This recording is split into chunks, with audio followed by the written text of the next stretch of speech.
Next on Unsolved Mysteries, a young woman is brutally murdered in a secluded field. What the killers don't know is that there is a witness to their crime. 2 patients nearly die after a nurse poisons their IVs. Will she be caught before she strikes again? A man accused of stealing millions from the government vanishes while scuba diving. The FBI believes that he is still alive. And the surprising identity of a serial rapist who eluded police for more than 20 years. 5 fascinating mysteries, some just waiting to be solved. I'm Doris Farina, and this is Unsolved Mysteries.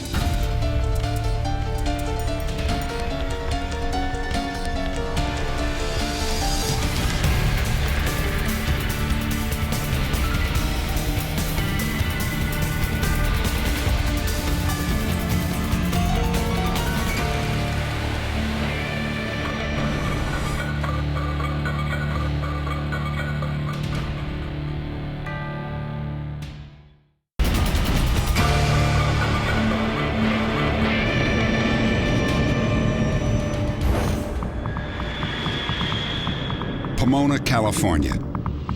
We have one. Dr. Austin, We've got a problem in 201. A medical emergency at a rehabilitation center. 2 patients are in acute distress. One of the patients was definitely flushed, definitely having difficulty breathing, and the other patient was unconscious. She didn't respond to me at all. Go get the supervisor now! I had seen them the night before and they were fine. There was nothing wrong with them, other than needing their medication. They looked really well. Just lay there. It's Valerie, get the nursing supervisor down here now. okay. The patients have been receiving intravenous antibiotics for similar infections. As the staff works to stabilize them, nursing supervisor Lizette Nukita remains calm. But Art Gregory, the director of nursing, is alarmed from the start. I knew that we had something very seriously wrong here. There was no way that this could be a coincidence that this happened to these patients, that they had the same reaction from this medication at the same time. Paul, I need you to take those IVs and bring them. The patients are rushed to a nearby hospital for emergency treatment. Both have insulin shock. Both survive. But as a precaution, every IV bag in the facility is confiscated for analysis. Hospital officials were stunned to find that a total of 16 IV bags had been contaminated with potentially lethal doses of insulin. Worse still, it appeared to be intentional. The FBI was called in to investigate. One of the first people the FBI questioned was Lizette Nukita, the nurse who had administered the IVs. She was a nursing supervisor on duty that night. Nukita had worked at the facility for 6 months. In that time, she had earned a reputation as a hard-working nurse who took her job very seriously. Now, where are the IVs kept? They're kept in a storage room right down the hall. And who has access to them? Only a handful of people had access to the medical supplies. Nukita was one of them. She said that she noticed nothing suspicious about any of the IV bags. If you have anything to add, please don't hesitate to call me. Here's my card. It was determined that the product tampering had occurred at the rehabilitation center. Lizette Nukita was working during that shift and the supervisor on duty, and we decided to call her in for another interview. Is your name Lizette Nukita? Yes. 6 months into the investigation, Lizette Nukita agreed to take a polygraph test. Midway through, she dropped a bombshell. Did you cause insulin to be introduced into the IVs of 2 patients on the morning of February 8th, 1991? Yes. Are you telling me now you did it? Yes. When I interviewed Lizette, she told me that she injected the IVs with insulin to cause a reaction so that an investigation would be conducted and ultimately she could turn herself in. Why? Because I have had these terrible headaches, and I haven't been able to get the help that I needed, and I have gone to these doctors, and I have gone to the hospital, and I have taken these pills, and nothing She told me has that helped. she had read or heard that the best medical care available was for people in prison or jail, and that if she was ultimately arrested and incarcerated, she would receive the treatment that she needed for her headaches. She was playing basically Russian roulette with these people's lives. There's no way that you could measure the amount of insulin to be given through those IVs and know that you were going to make them severely sick without killing them. Nikita was arrested in jail while awaiting trial. Is it okay if I get a drink of water? As far as anyone remembers, she never requested treatment for her headaches. It was at jail that Nikita met a 40-year-old prisoner who we'll call Steve. He had been convicted of smuggling heroin. I want you to promise me one thing. I'm being transferred up to Lompoc next week. Great. Steve and Nikita managed to carry on a jailhouse romance. They met several times and began to exchange letters. Great. I'll see you later. Steve was transferred to the federal prison in Lompoc, California. A month before that, Nikita had been released on bail.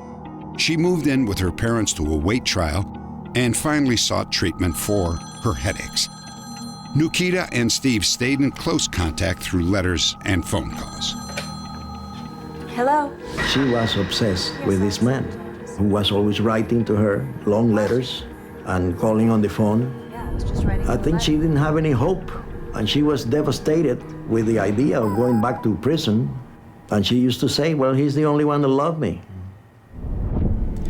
By virtue of the authority vested in me. Nikita and Steve were married in the prison chapel at Lompoc. 3 months later, Nikita told her family that she was going to Lompoc and would soon return. What she didn't tell them was that her husband was going to be released on parole later that same day. The FBI believes that Nikita picked Steve up at the prison gate and they ran off to start a new life together. 2 months later, Nikita's family received this letter, written in Spanish and postmarked Oxnard, California. Nikita wrote, "I love you and please forgive me for everything I have done." She also mentioned that she was working in a school as both a cook and a nurse. The fact that Lisette is out there somewhere and has a good chance of possibly working as a healthcare worker really scares me. Because if she has done this once, what's to say that under similar circumstances, she won't do this again? Update. 3 years after they disappeared, Lisette, Nikita, and Steve were tracked down and arrested in Puerto Vallarta, Mexico. Steve was returned to prison for violating the conditions of his parole. He has since been released. Nikita pleaded guilty to 6 counts of tampering with medical products and was sentenced to 18 years in prison. She served her time and has been released.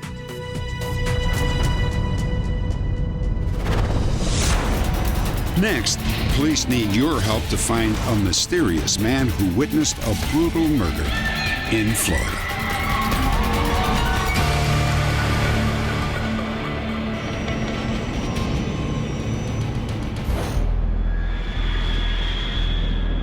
Miami, Florida.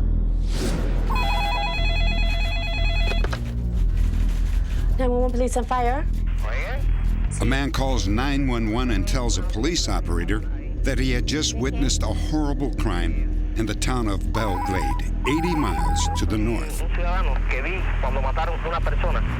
Sí. En Belgrade. Yo recogí el número de la chapa. ¿En dónde la mataron? In a rushed, nervous voice, the caller says that he was hunting illegally in a sugarcane field when he heard a car in the distance. The man says that as he ran to hide, a blue Ford Bronco pulled up. A man and a woman got out. She called him Ricardito. What you are about to hear is a translation of the eyewitness's phone call to the police. They started to argue, the girl and him. Give me the money. I'll get it for you. I promise I'm gonna kill you. It appeared to be a drug problem. You don't believe me? You see what I can do? He was telling her to give him the money. I don't have the money. She told him she could not give him the money yet. There were two of them. The young man appeared to be Cuban, and the other Mexican, by the way he spoke. I'm gonna kill you. Give me the money. She was shouting, Ricardito, don't kill me, Ricardito.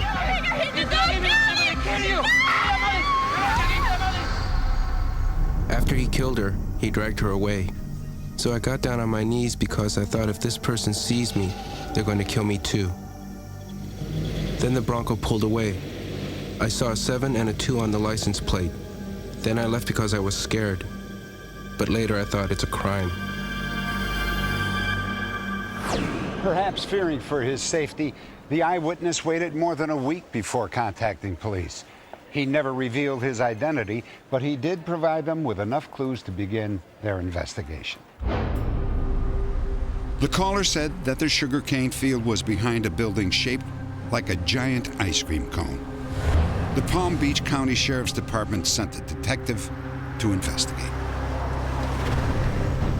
I saw like a small brown object in the tall grass area. And after I got there, I realized it was the body of a female at that time, but the body was in a state at which, at that time, I couldn't determine which race it was. It was a very heinous crime. It was very violent. I believe that the suspect had a lot of disregard for a human life. She had been laying there for approximately a week, maybe a few days longer. She had passed the decomposition stage, and she had started to get into mummification. Her right thumbprint was the only print left. The majority of her fingers had already turned to skeleton. And with that right thumbprint, we were able to make an identification and prove that she was, in fact, Rebecca Young. Rebecca Young was a 21-year-old resident of Belgrade. Her mother had also been murdered when Rebecca was just 12 years old. At that time, Rebecca went to live with her aunt. Police looked into Rebecca's background and discovered that she had become involved with a man known to be a petty criminal. She had gotten hooked up with a person who had gotten her into a different type of life than she was accustomed to. He started introducing her to the drug scene and prostitution and things of this nature. He had beat her up on more than one occasion and had intimidated her and threatened her into this type of lifestyle. Police have determined that the man is not a suspect in Rebecca's murder, but they do believe that his activities may have led to her death. This person may have robbed the client without Rebecca's knowledge that he was going to do this.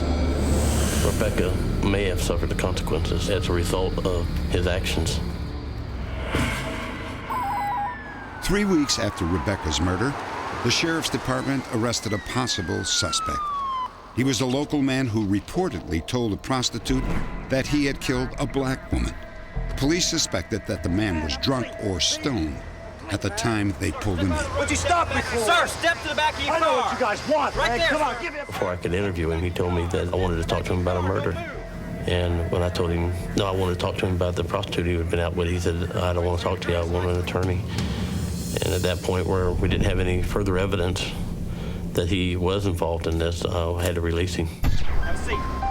Even though the suspect was released, police believe that he was somehow involved in Rebecca's murder. But they need proof. They're searching for the eyewitness who originally called to report the crime. Not much is known about the man, except that his name is Antonio. He said that he called from a payphone because he didn't have a line at home. Judging from Antonio's accent, police believe that he was born in Cuba. This is a portion of the actual tape recording of Antonio's telephone call. Entonces estoy cazando con él y veo que llega un bronco azul con la chapa 72.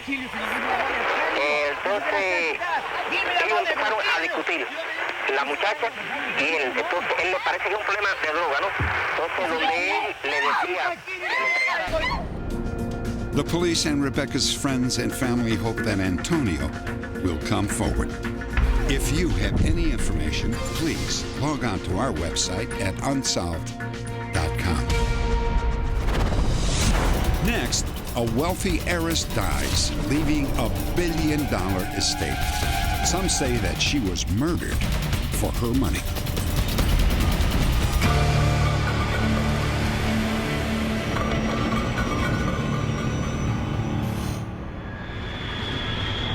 Los Angeles, California, March 4th, 1993. I want you to understand that I have no family. 80-year-old Doris Duke is about to change the terms of her will. But hers is not just any will. Doris is one of the wealthiest women in America, worth more than $1.2 billion. Waiting in the wings is the person who arguably stands to gain the most from Doris's death, her butler, Bernard Lafferty. As sole executor of the estate, Lafferty would be given a fee estimated to be $5 million. In addition, he would receive $500,000 a year for life. I cannot believe she would have put that kind of trust into Bernard. It's just not possible. There had to be some collusion. There was a manipulation between, in my feeling, between Bernard Lafferty, the doctors, and the lawyers.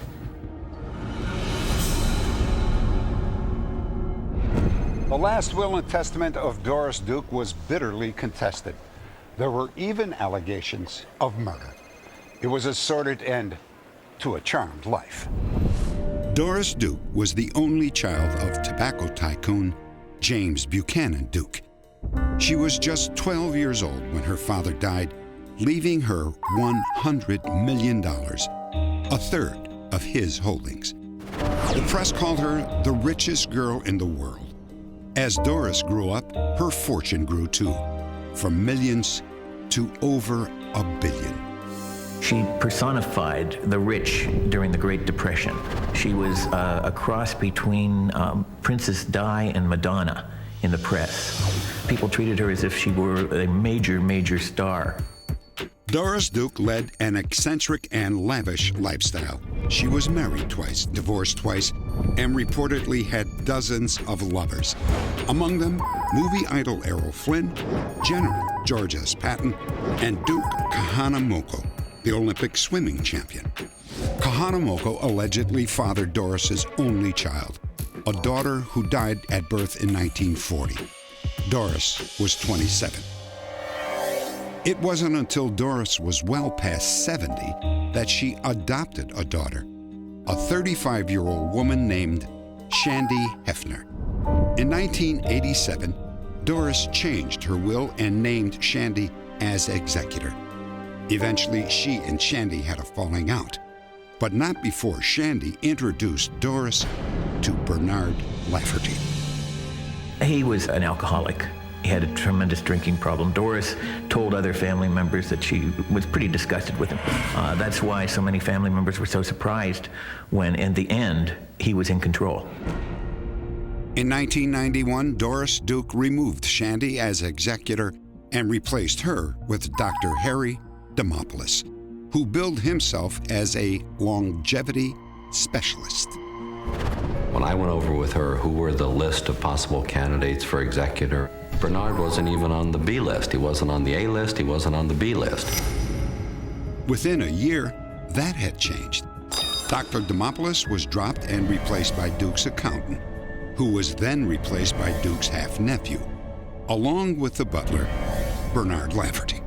When Harry Demopoulos and I heard that, we said, this isn't the Miss Duke that we know. This cannot have been a Miss Duke who was acting in her right mind at the time.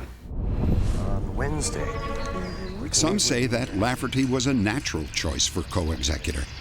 They claim that he was Doris's closest advisor and looked out for her best interests. But Doris's former housekeeper and her personal chef, who both sued Lafferty for harassment and breach of contract, disagree. Bernard is definitely a manipulator.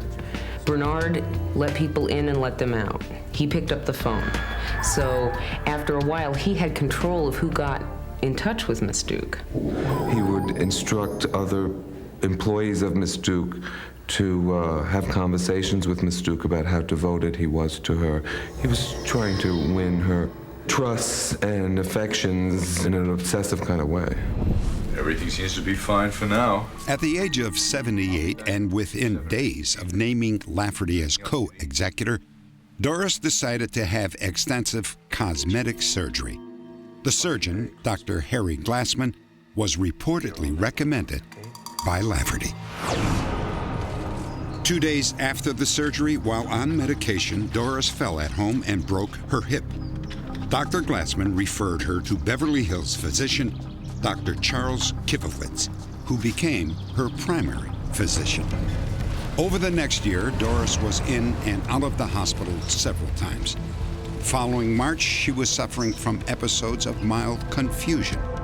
Around this time, she apparently decided to change her will and to give Bernard Lafferty power of attorney.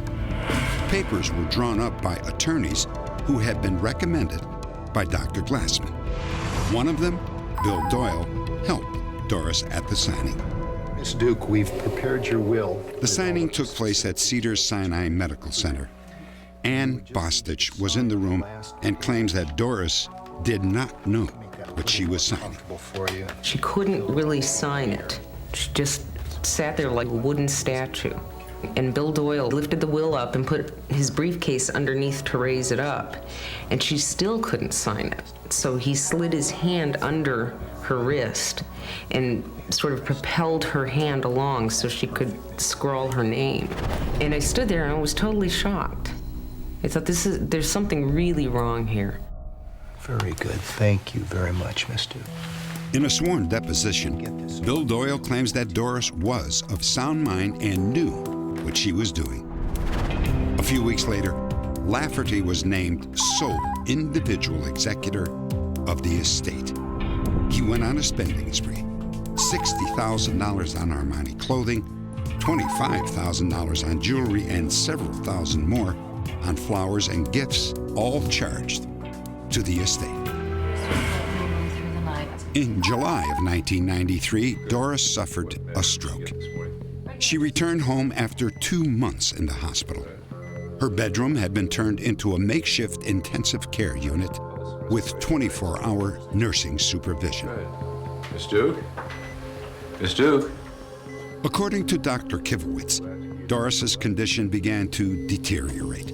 But a nurse named Tammy Payette stated the following in a signed affidavit. Within a short period of time after she arrived home, Ms. Duke's physical therapy was cut off, and she was placed on a massive sedation regime by Dr. Kivowitz at the request of Bernard Lafferty, Ms. Duke's butler. But Tammy Payette's credibility has been called into question. She was convicted of stealing nearly $1 million in valuables from several of her patients and was sentenced to 8 years in prison. On October 7th, Dr. Kivowitz began to administer the painkiller Demerol by injection, even though Tammy Payette claims that Doris was not in pain. Payette also says Doris's request to return to the hospital was ignored. They've got her home. She signed the will. If they let her out, if they let her meet a friend, if they let somebody come in there and they rehab her, she may sign other wills. This is the time for Miss Duke to die. She wanted to remain comfortable and pain-free there in her house. That's where, if she was going to die, she wanted to die, and Dr. Kivowitz followed her orders. He would have followed any orders she had given him. 10 days later, a package was delivered to the Duke mansion, addressed to one of the nurses. And it was from a drug company somewhere. And Bernard jumped out of the chair and he ran over and he grabbed the box and he looked at it and then took it downstairs. And then a few minutes later, he said to me, "Oh, Miss Duke is going to die tonight." That afternoon, Dr. Kivowitz substituted morphine for Demerol. In her affidavit, Tammy Payette made note of Lafferty's reaction to the day's events. Later that evening, Bernard became very excited and impatient because Ms. Duke was lingering and called Dr. Kivowitz explaining that Ms. Duke had not expired. Records indicate that Dr. Kivowitz returned to the mansion and administered another 10 milligrams of morphine. He recorded that Doris was in a state of advanced pulmonary edema, a fluid buildup in the lungs. Everybody there knew that Miss Duke was going to be dying with the addition of that morphine, and you could see the lockstep relationship. Increased doses, drip, drip, drip into Miss Duke. Down goes the breathing, down goes the heartbeat, until we're at a flat line. Ms. Duke, can you hear me? By 4 a.m. on October 28th, Doris Duke was clinging to life. Ms. Duke, can you hear me? According to the records written by attending nurse Tammy Payette, Ms. Duke? Dr. Kivowitz phoned and increased the morphine dosage. I asked in the deposition of the doctor, was she in pain? Of course not, she's unconscious, and yet we're increasing the morphine.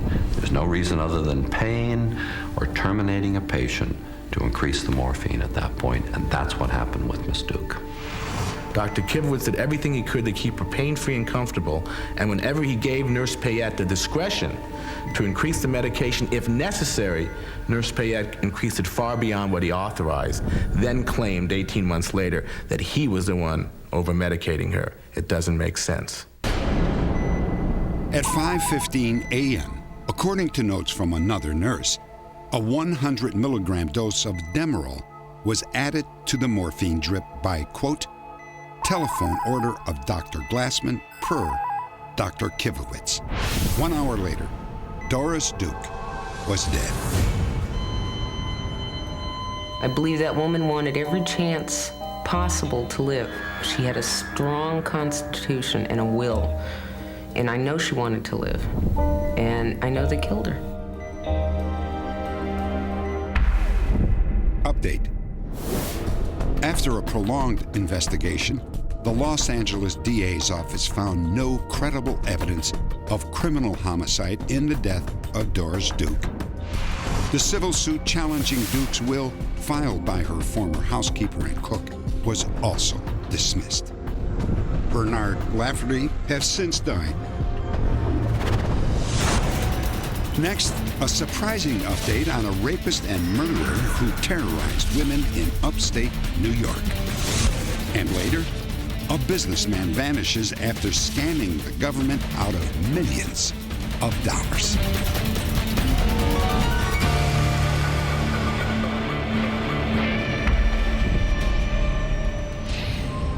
Previously, we reported on a serial rapist who had been targeting young women in and around Buffalo, New York, for more than a decade. One of his first known victims was a 17-year-old girl taking a shortcut to school. Shut up! Don't look at my face. He started dragging me back into the woods, and then he started strangling me. And then I thought, that's it, I was gonna die. After sexually assaulting the young woman, the rapist fled. He was described as a short, stocky, possibly Hispanic man with a mustache in his mid-30s. His next victim was a 16-year-old girl walking along some isolated railroad tracks. The same individual double-wrapped a rope around her neck, gained control of her, and took her to the bush area behind me. He forced her to place tape over her eyes, he bound her, and sexually assaulted her.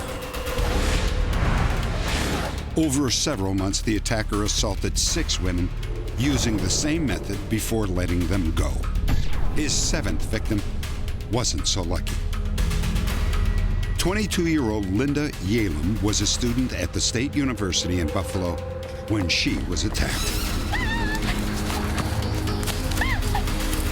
Linda was left to suffocate in the woods, her mouth and nose wrapped tight with duct tape.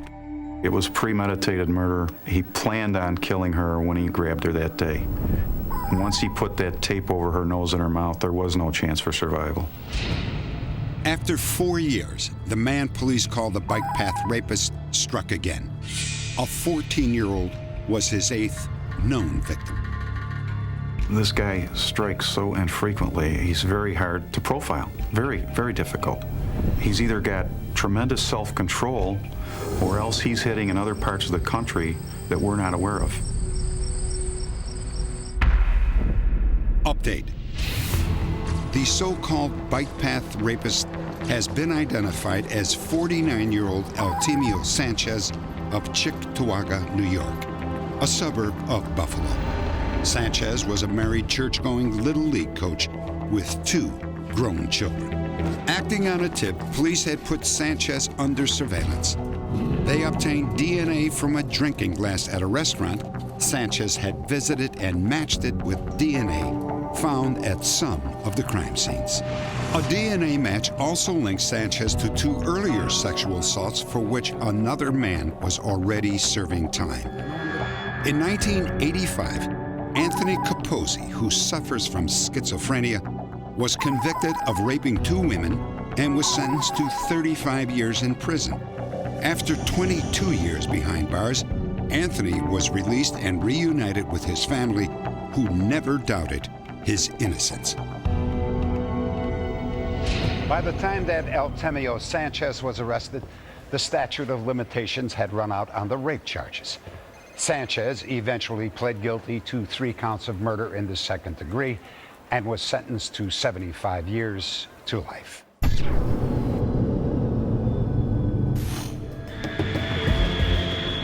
An April day off the coast of Louisiana in the Gulf of Mexico. You gonna show me that hole? Raymond Young, his son Edward, and 2 friends had been scuba diving since dawn. At 6 p.m., Raymond and Edward decided to take one final dive. 20 minutes later, Edward surfaced alone in a panic. Help! Did you see my dad? No, I haven't seen him anywhere. The peaceful outing became a crisis. Raymond Young was missing. Come on up. A massive search turned up nothing, and Young's family assumed he had drowned. But authorities were convinced that Young was alive and well, and that he had staged his own disappearance. Raymond Young was the type of person who liked to gamble. He was a chance taker. He spent millions of dollars in his activities. He liked to live the good lifestyle, and he saw that he could make big money fast. Raymond Young was a flashy, self-made millionaire who owned and operated a wholesale fuel company on Marco Island, Florida. Message was right. Opportunity of a decade. The company distributed diesel fuel for offshore marine use. Because he supposedly sold to wholesalers only, Young was exempt from paying certain federal taxes. But when customs officials found that millions of dollars were flowing in and out of Young's personal bank accounts, they began to suspect that his real business was scamming the government. In fact, Young had been selling his fuel to retail gas stations in Texas and pocketing the money he should have been paying in taxes. About 40 cents per gallon sold. 40 cents a gallon may not seem like a lot of money, but when you multiply that by the hundreds of thousands of gallons that Ray Young was distributing, he could have, in actuality, have defrauded the government for in excess of $15 million. When the IRS and U.S. Customs Service launched a joint investigation, Young began to liquidate his assets. Eventually, he was charged with 17 counts of tax evasion. But Young left Florida while the investigation was still underway. Several months later, he surfaced in New Orleans, where federal agents set up a surveillance operation. They saw Young's Mercedes parked near a luxury yacht, which was being prepared for a voyage. And although the boat was flying a foreign flag, records show that it belonged to Raymond Young. It is our man. Let's get him. By all indications, Raymond did not think he was going to be found guilty on these charges. He had told all of his friends that he would not be convicted and felt very confident that would be the case. Ray, wait. Now that was a totally unexpected verdict. Young could not have been more wrong. He was found guilty on 16 counts. Counselor, I am not going to prison. Even though Young faced up to 13 years in prison, he was granted bail to organize his personal and business affairs. 2 days before his sentencing, he went scuba diving in the Gulf of Mexico and has not been seen since. We do feel that he has millions of dollars at his disposal, and he could live a very good lifestyle outside of the United States, wherever he pleased to live. He could be anywhere at this time, living a life of luxury. Update. 7 years after Raymond Young disappeared, The U.S. Marshals Service received a tip that he was living in San Jose, Costa Rica. Police there set up a surveillance, and after one failed attempt, were finally able to capture him. Young fought extradition, but he was eventually returned to the United States. 4 months later, he was sent to prison for his original conviction of 7 years. Raymond Young has since been released. Next, doctors are puzzled by a strange illness that has afflicted 4 children in one family.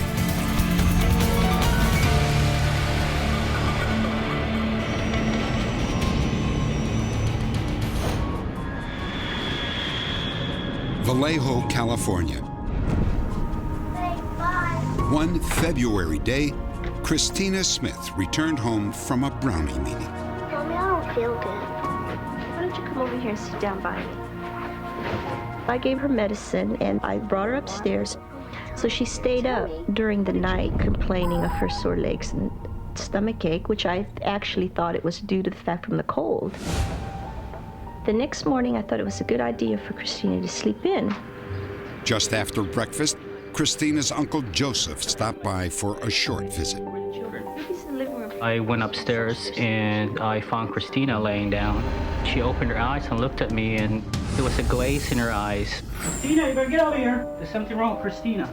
I'm talking to her, but she's not hearing me. We took her to the living room onto the couch, and at that time we started examining her, asking her what's wrong, and I didn't even feel like she knew where she was.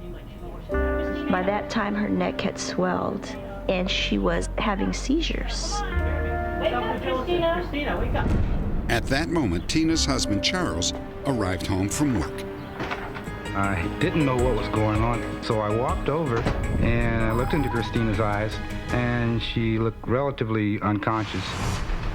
Hey, doctor. What's wrong? Her family rushed Christina to the nearest hospital. How long has she been like this? Oh, for about 2 hours. I knew she was real sick. You have a seizure? I'm not sure. I was starting to become real frightened. We have an unconscious child here. I don't know what's going on. We were trying to search our minds to try to come up with what might have happened, but we had no answers. Christina Smith was racked by seizures and her breathing was labored. Then she developed a fever and her temperature shot up to 105 degrees. Finally, Christina lapsed into a coma. Christina is stable. She has had a massive seizure and she's no longer seizing. We've given her medication. Doctors and Christina's parents had no idea what caused the sudden illness. But they were afraid that it might be connected with what happened to 2-year-old Dominique, the youngest child of Christina's Uncle Joseph. A year earlier, Dominique had also been rushed to the hospital after suffering the same symptoms as Christina. Dominique fell into a coma and suffered severe brain damage. She died just 1 month before Christina got sick. Doctors still have no idea what caused Dominique's death. I think the scariest part was being that I was there once before. I didn't think that these doctors knew what was going on. Okay, Christina, here we go. Got an extremely high fever, had great difficulty breathing, showed severe abnormal movements of her body. She had, despite all efforts, had remained in a non-responsive coma state, and that carries a terribly grave prognosis. How are you doing? Fine? You look at a child and you think it's hopeless. Many families stay away. In Tina's case and Charles, they came every day. We felt that maybe she could hear us and she can feel us around her. There goes his ears in your ear. So we decided to keep her life as busy as possible while she laid there unconscious. Soon, Christina's room was filled with get-well cards, posters, and her favorite toys. The hospital staff even organized potluck dinners, which everyone ate in Christina's room. Despite all the attention, there was no improvement in her condition. The doctors, who were still baffled by the disease, ordered more tests. And after all those testing for months, they still did not locate her illness, what caused her to become ill. They realized that she had suffered brain damage. So they told us that Christina would remain a vegetable for the rest of her life, and that normally when a patient suffers brain damage, they don't recover. It was felt at that time that she should be sent to an institution that could take care of her and just maintain her in her comatose state. The Smiths refused to give up hope. They decided to look after Christina at home. Okay, Christina, it's time for your favorite TV show. When we brought Christina home, I was happy but then scared, not knowing what might happen. Put your brakes on, okay? And Mommy's gonna go right behind you on the couch. The only thing I could do was just play it by ear and go with the emotions and how I felt for her care as each day went on. But on this particular day, 6 weeks after Christina had come home, something extraordinary happened. I want my mommy. Without any apparent cause, Christina completely awakened from her coma. I didn't know what was going on. My heart dropped. I was so excited. I was in tears. It was incredible. You know, I've never had a feeling like that. It was incredible. Christina's recovery was remarkable. She began to move her arms and legs, her speech improved, and she started the long fight back to health. Soon, she was enrolled in physical therapy. It was just an exciting, incredible change in a youngster who had been so desperately ill. All the 30 years that I've been in this field, I've never seen a family or a situation exactly like this. It was just unique. This mystifying illness seems to be centered on Tina and Joseph's family. In total, 3 of Christina's cousins have been afflicted. 2 of them did not recover and died. In my own medical experience, I've never seen anything to equal the devastation in this particular family, and certainly it is one of the unsolved medical mysteries at this time. If there are any doctors or families who know of similar cases, please log on to our website at unsolved.com.